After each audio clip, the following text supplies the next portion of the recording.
Ukraine war. Russia launches biggest kamikaze drone attack. Explosions were heard overnight in the capital, Kyiv, where the mayor said 5 people had been injured in the biggest kamikaze drone attack so far. One person was killed in the attack on the southern Odessa region. Ukraine's Red Cross says its warehouse was hit. It marks the 4th attack in 8 days on Kyiv and comes just 24 hours before Russia celebrates Victory Day. The annual holiday commemorates the Soviet Union's victory over Nazi Germany during World War II, a conflict the Kremlin has baselessly tried to draw parallels with since launching its full-scale invasion of Ukraine last year. After a lull in Russian attacks on civilian targets in recent months, which saw Kyiv go days without an attack, Moscow has intensified its air raids over the past week ahead of a widely expected Ukrainian counteroffensive. The Ukrainian military said the latest Russian raids, which lasted for more than 4 hours and were launched shortly after midnight, saw Iranian-made Shahed kamikaze drones swarm across the country. Kyiv's mayor Vitaly Klitschko said nearly 60 drones had been launched by Russia, describing it as the biggest such attack so far. He added that all 36 drones had been destroyed over Kyiv, but 5 people had been injured by falling debris from downed drones. The BBC has not been able to verify these numbers. Emergency services responded after drone wreckage fell on a runway at Giuliani International Airport, one of the city's 2 commercial airports, Kyiv's military administration said. And civilians were injured after drone debris hit a residential building in the central Shevchenkivsky district, the administration added.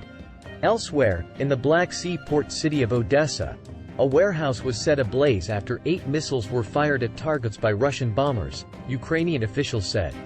In a statement, Ukraine's Red Cross said its warehouse with humanitarian aid was destroyed and all aid deliveries had to be suspended.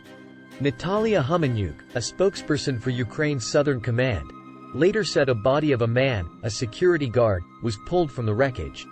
In a daily update, the Ukrainian military's command said there had also been a wave of missile strikes on the Kherson, Kharkiv and Mykolaiv regions.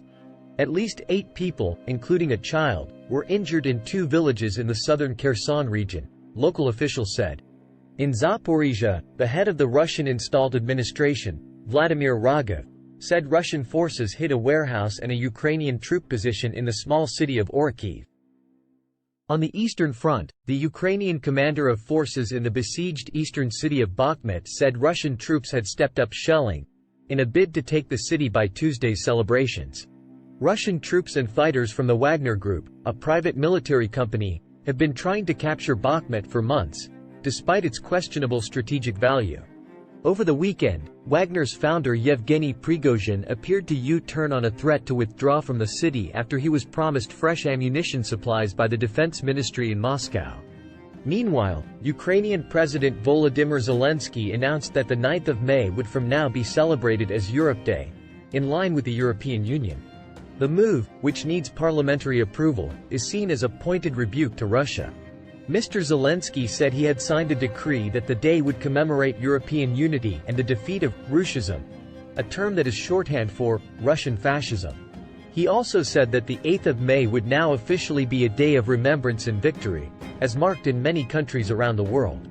European Commission President Ursula von der Leyen will hold talks with Mr. Zelensky in Kyiv on Tuesday.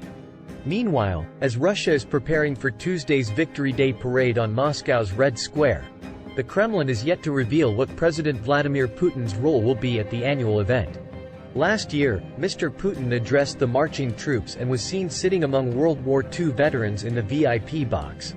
Russia says the leaders of Armenia, Azerbaijan, Belarus, Kyrgyzstan, Tajikistan and Uzbekistan, all former Soviet republics, are expected at the parade, which has been otherwise snubbed by major world countries, including the UK, the US and France, all wartime allies of the then Soviet Union. In a separate development, a court in Berlin banned the carrying of Russian and Soviet flags during rallies at Soviet war memorials in the German capital on the 9th of May.